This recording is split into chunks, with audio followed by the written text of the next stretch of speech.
नमस्कार दोस्तों, welcome back to our channel friends. मैं आप सबका अपने चैनल स्टॉक्स फॉर लाइफ पे बहुत स्वागत करता हूं। Welcome to STFL family. DFL में बस बात की जाए हैप्पीएस्ट माइंड ने तो भाई बहुत ज़्यादा हैप्पी करके रखा हुआ है। इसी बीच में गाइस हैप्पीएस्ट माइंड में आज भी हमें 10% का तेज़ी देखने को मिली। इसी बीच में गाइस हैप्पीएस्ट माइंड ने अपने ऑल टाइम हाई को ब्रीच कर दिया। तो बहुत लोगों को समझ में नहीं आ रहा है कि ASM लिस्ट में आने के बावजूद भी इसमें वॉल्यूम डिक्लाइन के चांसेस थे, लेकिन इधर पे तो उल्टी ही कहानी हो रही है और हैप्पीएस्ट माइंड चार्ट पे बुलिश हुआ है। तो क्या इसके अंदर क्या कोई इनसाइडर न्यूज़ है? दोस्तों मैं आपको बताना चाहता हूं कि हैप्पीएस्ट माइंड के Q4 के नंबर जब आए थे, मैंने उस समय बताया था कि जो इनकी ग्रोथ है अगर वो सस्टेन होते हैं तो भाई आने वाले कल में 1-1.5 सालों में ही आपको ये 1500 से 2000 का दर्शन करवा सकता है। और दोस्तों जब हमने 500 के आसपास इसमें पोजीशन बनाई थी, खुलेआम बताया था कि हमने पोजीशन बनाई है और आप सबको भी गाइस मैंने स्ट्रांगली रिकमेंडेशन किया था। लेकिन इसी बीच में इसकी जो रैली की सिलसिला है वो कब स्टार्ट हुई थी? जब इनके मैनेजमेंट ने खुलेआम बोला था कि 20% ये ऑर्गेनिक ग्रोथ को सस्टेन करेंगे। और दोस्तों क्लाइंट बेस की बात की जाए तो बहुत ही ह्यूज क्लाइंट बेस देखने को मिल रहे हैं। और डिजिटल प्रेजेंस की बात की जाए तो इसमें ये अव्वल कंपनी दिखाई पड़ रही है। 97% जो रेवेन्यू है ये उधर से ही कंट्रीब्यूशन देखने को मिलता है। तो इसी बीच में क्या ऑपरेटर की एंट्री हुई है? नहीं लिए हुए हैं, देख रहे हैं, तो क्या सही में लेने का टाइम आ चुका है? और अगर लिए हुए हैं तो कब तक आप सोच सकते हैं कि ये 2000 के लेवल को छू सकता है? सब कुछ डिस्कस करूंगा और आपको जितने भी डाउट्स है क्लियर करने की कोशिश करूंगा। चैनल फर्स्ट टाइम होंगे सब्सक्राइब कर सकते हैं इस तरह क्वालिटी कंटेंट को सबसे पहले एक्सेस करने के लिए। Now without delaying any for time let's begin.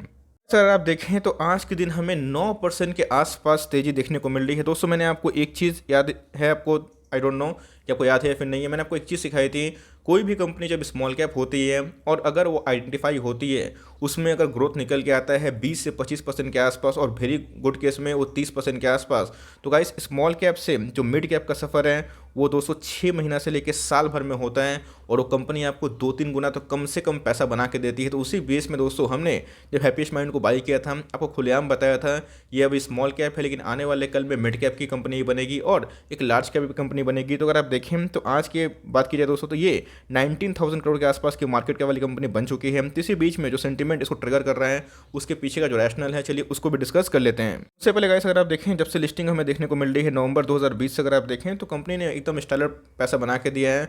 IPO वाले तो गाइस बहुत लकी होंगे बिकॉज 166 के आसपास इनका भाव दिखाई पड़ रहा था और उधर से कम 200 पैसे तो 8 गुने आसपास हो चुके हैं। लेकिन इसी बीच में जो इधर पे रैली में बहुत फुलअप वाली काम कर रही है, ये कौन है दोस्तों? चलिए उसको भी डिस्कस कर लेते हैं। इस थोड़ा सा डिस्कस करेंगे आउट ऑफ टॉपिक। इधर पे साइकोलॉजी समझने की कोशिश करिए। दोस्तों बताया है कि कल के दिन आए थे Q1 के नंबर्स किसके? माइंड ट्री के। और दोस्तों नंबर्स की बात की जाए तो बहुत ही शानदार थे और उन्होंने बताया था कि IT के जो ट्रेंड है आने वाले कल में दोस्तों मतलब कम से कम 2-3 क्वार्टर तक अभी IT सस्टेन करेगी और IT के जो छोटे मझोले स्टॉक है इसका भरपूर फायदा उठाएंगे। अगर आप जाइंट की बात की जाए, TCS, Infosys, Wipro, SCL tech अभी रैली में पार्टिसिपेट नहीं कर रहे हैं, लेकिन इसी ट्रेंड में अभी भी दोस्तों ट्रेंड चेंज नहीं हुआ है। IT के फेवर में ही ट्रेंड दिखाई पड़ रहे हैं।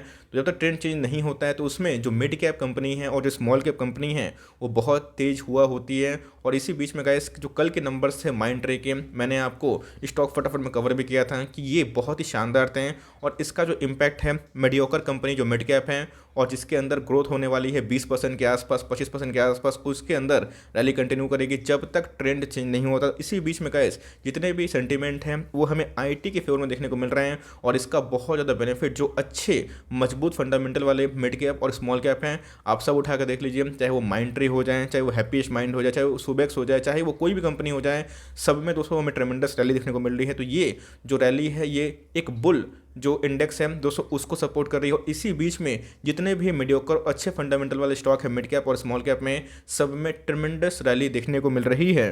इस माइंड ट्री की बात की जाए तो माइंड ट्री ने भी अपने 61% YoY परफॉर्मेंस में इजाफा किया था और दोस्तों मार्केट अनुमान करके चल रहा है कि हैप्पीएस्ट माइंड के भी जो नंबर आने वाले हैं Q1 के वो बहुत ही अच्छे होंगे। और सबसे इंपॉर्टेंट चीज़ दोस्तों जो IT के लिए सबसे अच्छा फेवरेबल कंडीशन है वो दोस्तों स्ट्रॉन्ग, फर्स्ट जो सबसे इंपॉर्टेंट चीज़ें हैं स्ट्रॉन्ग ऑर्डर बुक्स। जी हाँ दोस्तों IT कंपनी इतना तेज ऑर्डर बुक्स को अपने इन्हेंस कर रही है कि मैं क्या बताऊं। और इसके अंदर हैप्पीएस्ट माइंड के अंदर बहुत सारे क्लाइंट्स हमें देखने को मिल रहे हैं। और दूसरा दोस्तों जो डॉलर इंडेक्स है वो पता है कि 74 जो पैसा है दोस्तों रुपीज़ है उसको क्रॉस करते हुए दिखाई पड़ रहा है। तो ये भी एक बहुत बड़ा मोमेंटम का हमें लाइक सबक देखने को मिल रहा है, जिसकी वजह से जितने भी IT वाली कंपनी हैं वो गिर कम रहे हैं और छोटे मझोले स्टॉक से वो भाग ज़्यादा रहे हैं। इस हैप्पीस्ट माइंड कोई छोटी मोटी कंपनी नहीं है। अगर आप देखें तो इनके FY22 में दोस्तों 20% इंडिकेटेड है इनके ग्रोथ आएंगे। टॉप लाइन की मैं बात बोल रहा हूँ, गुड केस की बात की जाए तो 25-30% हो सकता है। अगर आप देखें हैप्पीस्ट माइंड के अंदर दोस्तों स्ट्रॉन्ग प्रेजेंस है OTT सेगमेंट का।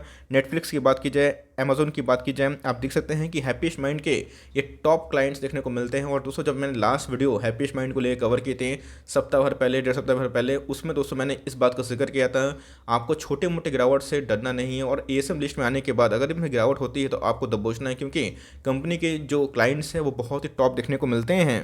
बस ये सबसे इंपॉर्टेंट चीज़ है। अगर आप देखें तो 97% जो इनके रेवेन्यू है, याद रखिए वो कहाँ से आते हैं, इनके डिजिटल सेगमेंट से आते हैं। और याद रखिएगा दोस्तों इसके अंदर ऑटोमेशन के लिए और आर्टिफिशियल जो इंटेलिजेंसी है डिजिटल वाले, उसमें बहुत तेज़ी से पेनिट्रेशन होने की उम्मीद है। अगर आप देखें तो इनके टॉप लाइन है वो कहाँ से आ रहे हैं, मेनली इनके डिजिटल बिजनेस से। तो मार्केट अनुमान कर चल रहा है कि आने वाले कल में ऑटोमेशन और AI में भी ये कंपनी काम करेगी। और दोस्तों अगर AI से और ऑटोमेशन से और आर्टिफिशियल इंटेलिजेंस से अगर इनके रेवेन्यू आते हैं, वो अगर कंट्रीब्यूट होते हैं, तो गाइस आने वाले कल में इनके टॉप लाइन में उनमें और भी इंक्रीज हो सकती है। बिकॉज अगर आप देखिए तो 97% सिर्फ डिजिटल बिजनेस से ही आता है, लेकिन इनके लिए एक बहुत बड़ा फील्ड खुला हुआ है जहाँ पे ये आने वाले कल में अपने फ्यूचर को लेकर प्लान कर सकते हैं। और इधर पे कंपनी अपने नक्शे में भी काम कर सकती है। और भाई जो इनको शेयर होल्डर्स हैं उनकी भी भाई किस्मत बदल सकती है।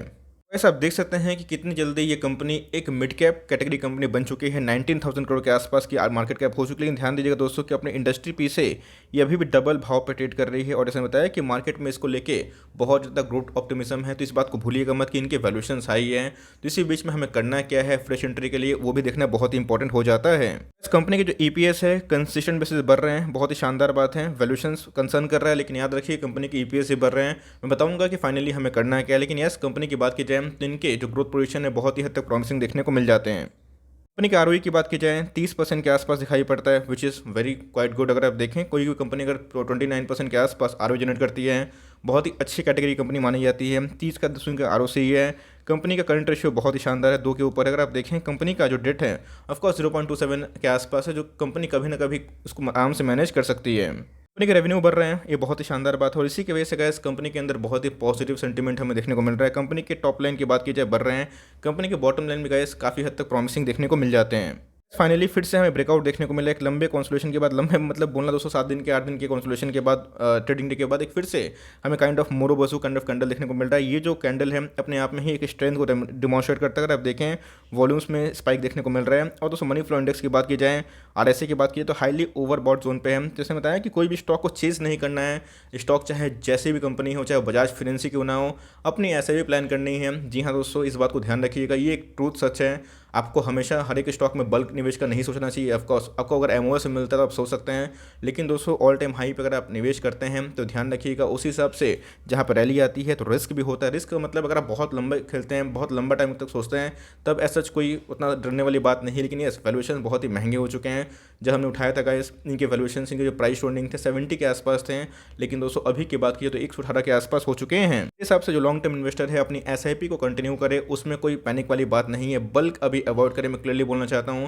बिकॉज ऑफ कोर्स एक रिवॉर्ड है तो रिस्क भी है। अगर आप रिस्क टेकर है तो अपनी मर्जी कर सकते हैं, लेकिन यस आपको डर लगता है, अपनी SIP करें, 2 स्टॉक 4 स्टॉक खरीदें। और कभी भी ऐसे स्टॉक दोस्तों आपको फिर से मिलते हैं निचले भाव पे, 1200 के भाव पे, जो इनकी एक लाइक जो लास्ट डे के एक बॉटम देखने को मिल रहे थे, एक सपोर्ट देखने को मिल रहा था, तो वहाँ पे अपनी SIP इंक्रीज़ कर सकते हैं। और लिए हुए हैं तो एक भी स्टॉक सेल मत करिएगा, इसको 5-10 साल तक रखिए दोस्तों, आने वाले कल में बहुत पैसा बना कर देगा। मैं देखता हूँ कि बहुत लोग अच्छे खासे मुनाफे में होते हैं, हमेशा बुक करने की कोशिश करते हैं। भाई अगर हमेशा आप मुनाफा बुक करेंगे अप ट्रेंड वाले स्टॉक में तो आपकी रैली छूटती भी है। यस, कभी कभी मुनाफा बुक करना भी चाहिए जहाँ आपको लगे कि जो रैली है वो फालतू है, लेकिन इसी बीच में दोस्तों इनके जो मोमेंटम है वो आने वाले कल में और तेज हो सकते हैं। तो इसको होल्ड करें फॉर लॉन्ग टर्म, 5-10 साल आपके बहुत पैसे दोस्तों कंपनी बना सकती है। For timing that's the end of the video कि इसमें तेजी क्यों आ रही है, मेरा दोस्तों जो लॉजिक है मैंने आपसे शेयर किया। आई होप दोस्तों वीडियो आपके लिए हेल्पफुल था।